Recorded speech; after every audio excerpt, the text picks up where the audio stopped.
if you were to say, dear younger me, right, kind of that advice, two things, like how do we give that advice to that next generation?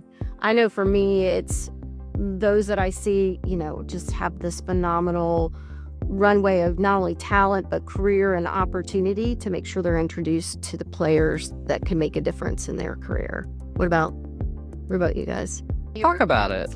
I have an opportunity, I think, at this point in my career, my life, to leverage the industry platform that I have to talk about the problem. But talking about it's not enough to learn from my own mistakes. I think it's how am I, and I'm committing to saying, do young women realize what a fascinating career it is, but in parallel, be perfectly candid about the challenges, not only of what we all do for a living, but the environment that they're going in for, so that they're prepared.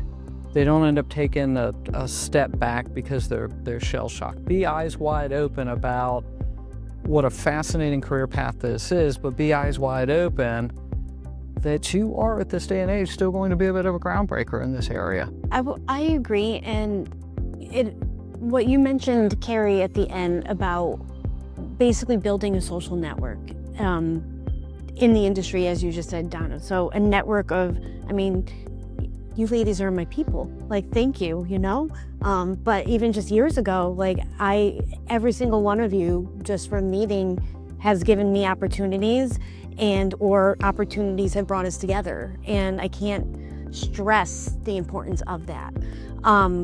As a future, but a younger generation coming up, one of the things that I would probably give advice is meet the powers that be.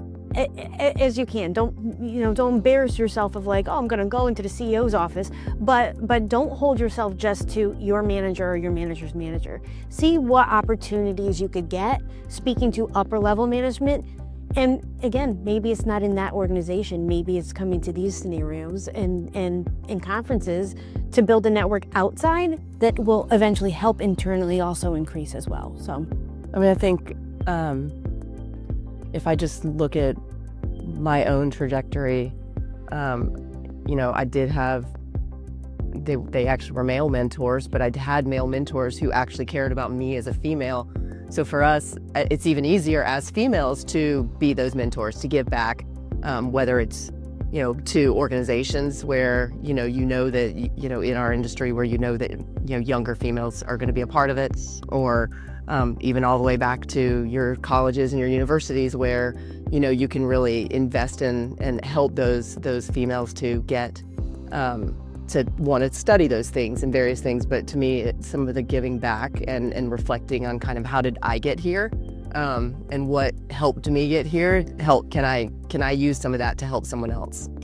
I agree with all of this, and I think the networking piece, really being intentional about that and setting your sights on here are people that are respected in the industry. How can I position myself to interact with them?